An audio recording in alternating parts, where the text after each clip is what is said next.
folks. Welcome back to another compilation of strange wilderness stories sent to me by our listeners. I've also got a new case study that I'll be presenting to you in the near future, so you can look forward to that in the coming days. But in the meantime, sit back, relax, and get comfortable, because tonight, it's storytelling time.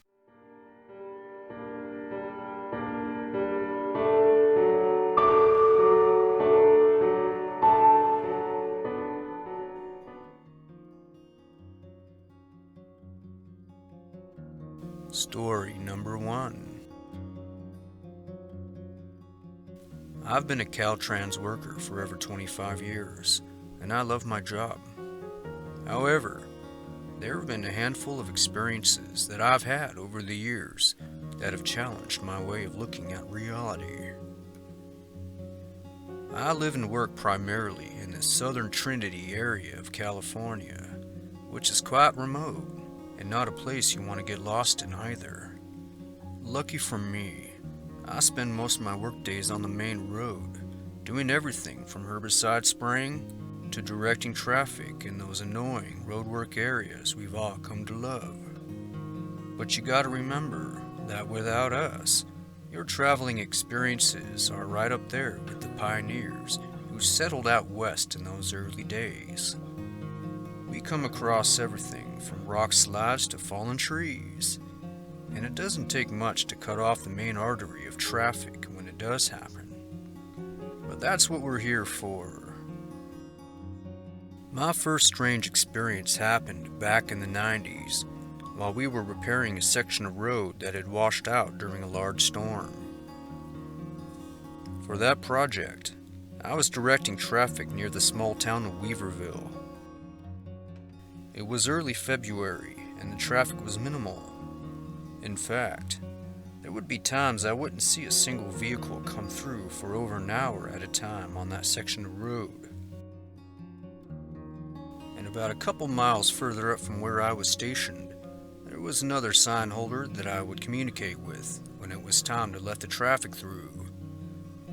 Between us, we had a 5-man work crew who worked around the clock for nearly 2 weeks to repair and prevent further slides. Well, about 3 days in, Miguel, the other sign holder, failed to respond to radio communications. When the supervisor was notified, we went to go look for him, and he was nowhere to be seen. Other than some speculation that he may have been on the run from the law, we could never find out what happened to the man. He had a little apartment he was staying at, near Mad River, and never returned to that apartment. He never came back to collect his final paycheck. He left his food and drink cooler on the side of the road where he had been standing, and the sign was lying right next to it.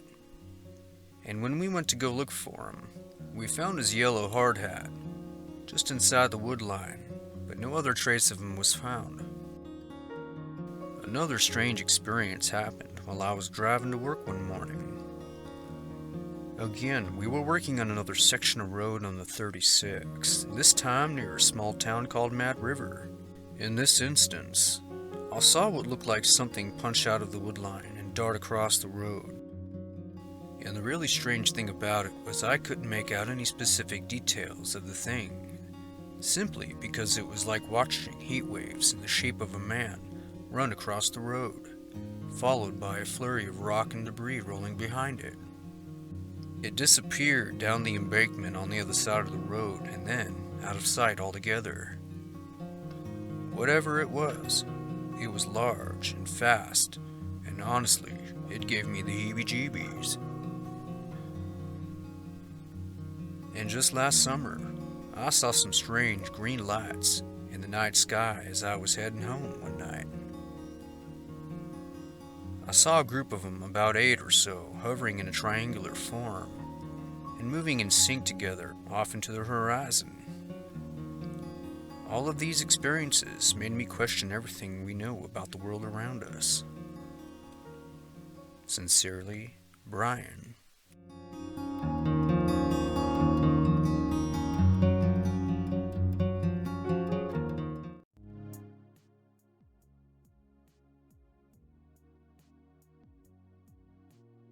Story 2. A few months ago, my coworkers and I decided to take a little day trip out to Yosemite National Park. We decided to explore the Valley Floor Loop, which turns out is one of the most popular trails in the park system, and a bit more congested than I'd cared for. But it does offer a stunning view of the park's finest attributes, including meadows, lush green forests for as far as the eye could see, granite cliffs, tailless slopes, the Merced River, and so much more. My experience happened about 2 miles in, and by that point, there were a lot less hikers than we initially saw at the trailhead. I think the majority of people who come to the park never really even leave the parking lot. From what I've noticed, take a few photos, get back in and leave. But we wanted to get more from our time there, and wanted to break a little sweat while we were at it. The full loop trail will take you 11.5 miles in a counterclockwise direction around. But we were really only planning on doing half of that before heading back. The 3 of us, who all worked together in a distillery, walked up the trail single file, with me at the back of the line. I kind of preferred the back so I could move more at my own pace and practice my photography while doing so. Well, that all changed after this experience. We were about 15 to 20 minutes in, and evenly spaced apart on the trail, probably around 15 to 20 feet or so. We were laughing and just enjoying the light hike when I heard the snapping of twigs just slightly behind me. It was loud enough to get my attention, but subtle enough to where the others couldn't hear it. The snapping of the twigs continued on, and would happen almost at random. At one point, I stopped the others to see if they could hear it too. We stood there for a moment before one of us spoke up. "Could be another hiker trailing behind us, or maybe even a curious squirrel or something," Ian said as he led the group. But after about 5 minutes, I heard something different this time. I heard what sounded like breathing in my right ear. Immediately, I swung around to see nothing behind me. I got a little creeped out and yelled for the others to stop, and they did. I told them what I heard, and for the remainder of the hike, we were on guard and staying closely grouped together. This time, I was in the middle, as I was too freaked out to be in the back again. Well, once we reached the trailhead about an hour later, Ken, who replaced me in the back, spoke up and told us something that had us scratching our heads, and it corroborated with what I had experienced. Ken said that on the way back he kept hearing what sounded like hurried footsteps running up to him, and then the sound of sniffing, and it repeated itself several times and reminded him of something invisible running up to him, sniffing his scent, and falling back again. That kinda got to me, and to this day, we're all a bit more careful while exploring the outdoors. And yes, I am somewhat familiar with the disappearances happening in the park on a regular basis, which makes all of this even more sinister. Thank you for sharing my story. Joe.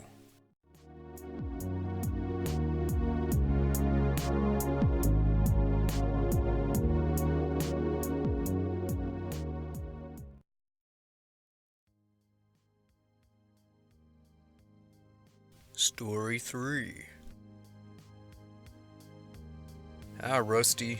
Your coverage of Brian Yale's disappearance reminded me of my sad and strange experience at Lake Powell, which you mentioned in that video as well. Well, I was there with my dog Fern several years ago, and I will never go back after what happened, at least until I find some peace through all of it. I was traveling through the area on my way to Wyoming, and I had a little time to kill. So I took my Pomeranian with me on a short hike on the southern shores of the lake, not far from Wallweep Marina, on the Utah/Arizona border off Highway 89 near Glen Canyon Dam. Well, that sunny afternoon, there were a lot of other dog walkers out there, and occasionally we'd cross paths and let our dogs play together.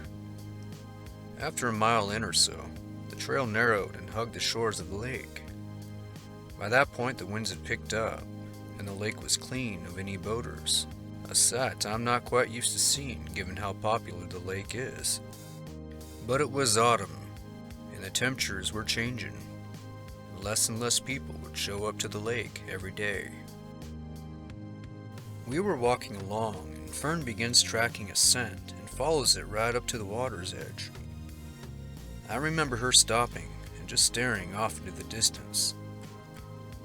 At this point, her ears perked up and she remained fixated on something out in that water. I couldn't see what she was looking at, but I had to call her name 3 times before she even acknowledged me. Just when I thought she was following behind me again, I looked back and she had returned to that same spot, staring at the water. I let her enjoy the view a little longer before directing her to join me again. She was hesitant, but eventually would. A few more minutes go by, and I stopped to take some photographs of the surrounding beauty. I also wanted to get one of Fern, and when I turned around to get a snapshot of her, again, she wasn't there. So I backtracked a little bit to go back to that same spot she kept going back to, and she wasn't there either. By this point on the trail, the thick brush had receded, allowing a clear 360 view all around us. But even after scanning my surroundings and calling out for her, nothing. Then I noticed some movement in the corner of my eye, and when I looked up, I saw a circular rippling in the water about 10 feet away, just slightly behind me, kind of in that same area she was at before. I ran over, thinking she had jumped in for some odd reason, but all I could see were bubbles coming to the surface, and by now, that ripple had begun to fade. Then all was quiet. I must have spent an hour running up and down that trail, hugging the shoreline, wading in and out of the water, and feeling the bottom when and where I could. But there was no sign of Fern anywhere, and she would never be seen again. Fern was only 2 years old, and though she loved to join me on hikes, she hated the water, and jumping in was out of the question for her. Don't get me wrong, I tried to get her accustomed to the water. She didn't like it, but she could swim, so she probably didn't drown. So I got to thinking, did something reach out and grab her and pull her under? Because that was really the only thing I could think of. She couldn't have hid anywhere. I had a solid 360 view around me. I called out for her. I looked everywhere. I even ran into others who volunteered their efforts in helping me look for her. But despite our combined efforts, it did no good. Now, if something did reach out of the water and grab her, what kind of animal or creature would do such a thing? Has anyone else out there had this happen to them? Anyone else out there lost a pet on the shores of some lake or river? I now have another dog, and I will never let her off the leash during our hikes. Thank you for letting me share my experience. By Nomadic Habit.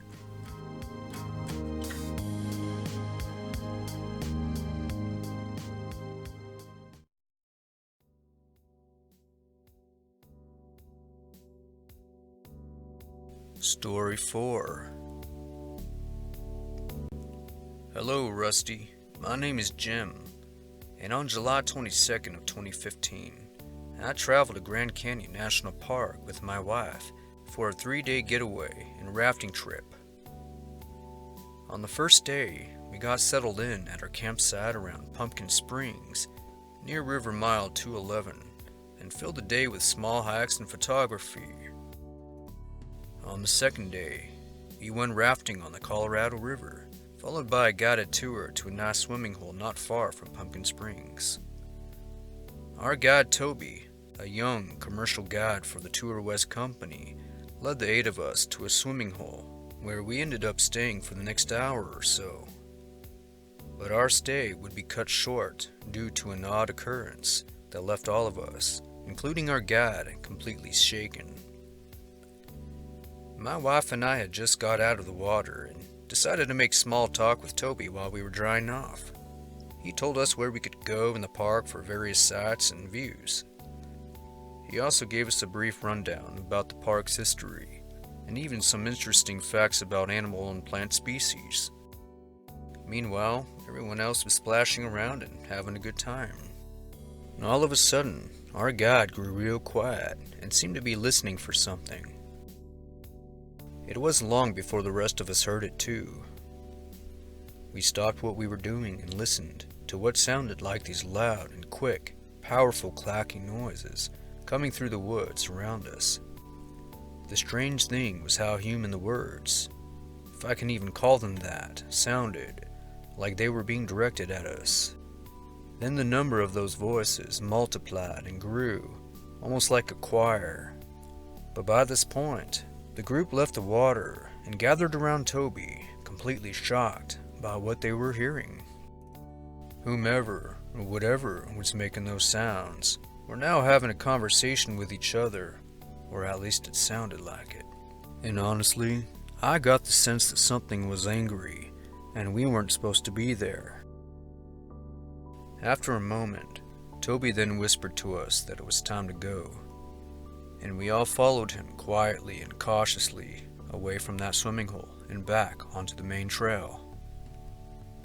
We'd asked him if he'd ever heard those sounds before, and he said that he had, but he wasn't sure what they were.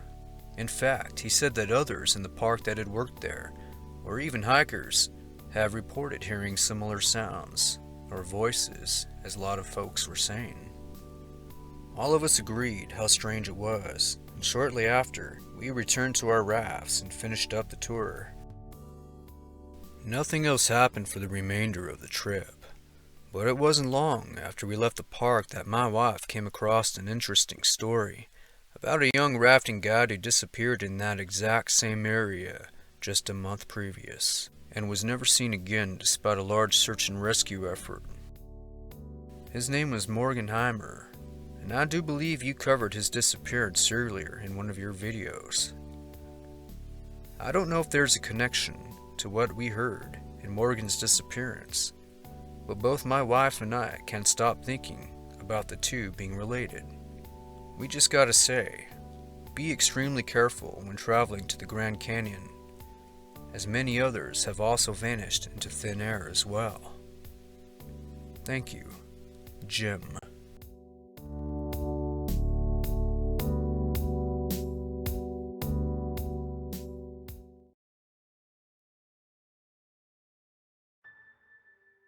Story 5. My name is George, and I'm a 90-year-old, yes, I said 90, seasoned hunter who spent most of my life hunting in the far reaches of Wyoming, Montana, Utah, and even out in the Dakotas. Now, I've seen a lot of strangeness during my hunting trips, but never like the experience I had in the summer of '95. Here's what happened. I had been midway through a 3-day hunting excursion deep within the Utah interior, hunting trophy elk, and kind of over near the Wasatch Mountains. The blind I was headed to on that beautiful fall morning was only a 20-minute trek from my campsite, and I prepared to spend most of the day out there, or at least until I got me an elk. Now, I've had previous success in this area before, so I was pretty confident this time wouldn't be any different. I brought along my partner in crime, my Browning BLR lightweight 81 rifle, a mere 7 pounds, great for durability and versatility. Now, I didn't plan on going too far into the wilderness, as my knees would most likely holler and protest. But I did all right for an old fella.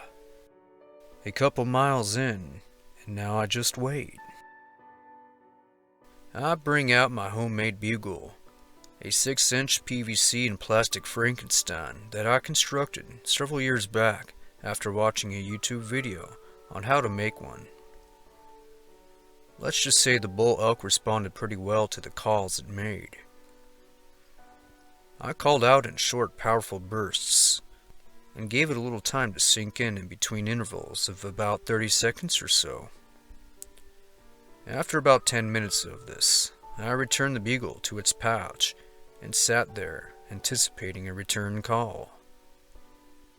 But even after another session or two of this, still nothing.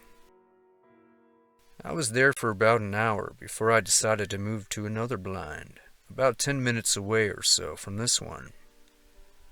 The second blind was right next to a small pond, and by this point, the temperature was around 75 to 80 degrees, and perhaps the elk had all gathered around the pond to hydrate.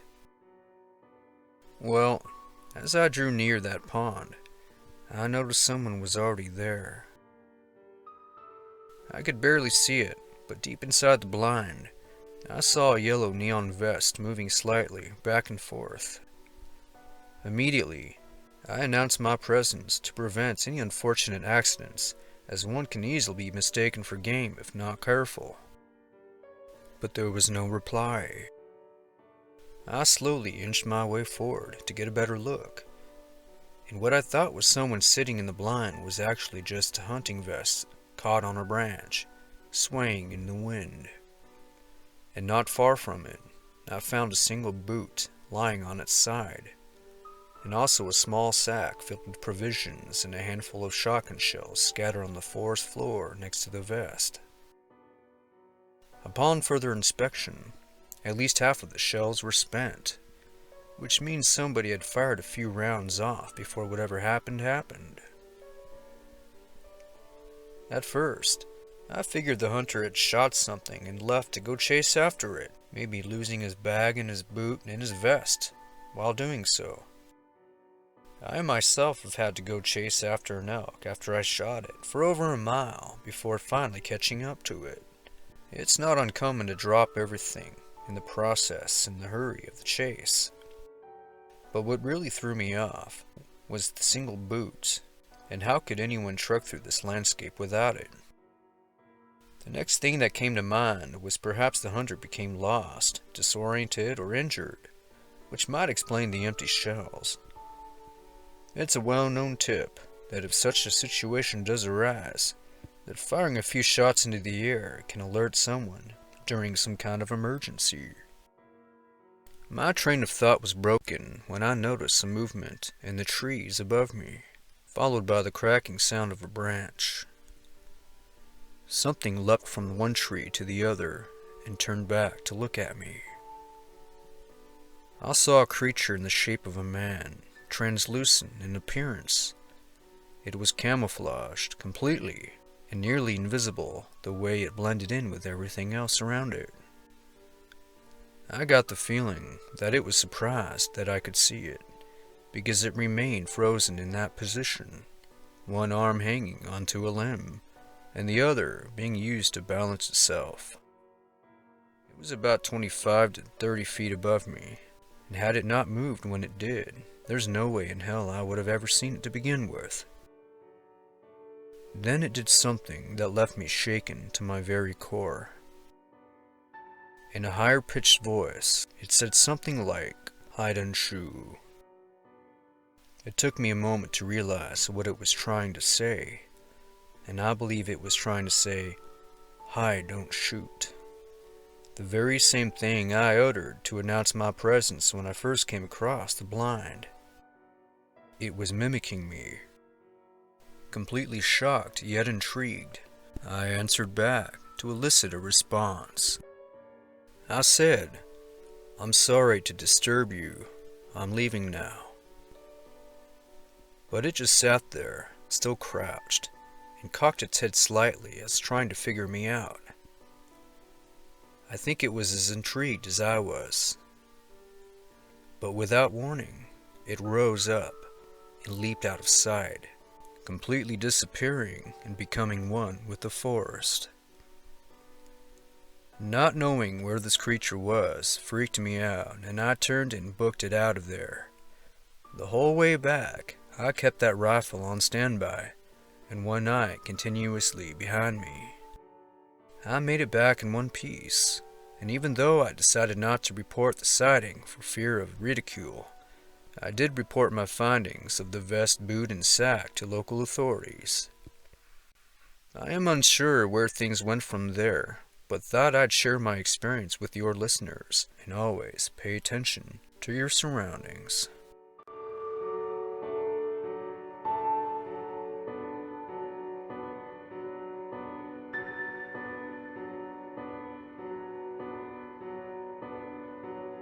And there you have it. Just a few more downright strange and spooky wilderness stories to add to the ever-growing collection. I'll be in touch, and you'll hear from me soon. Good night.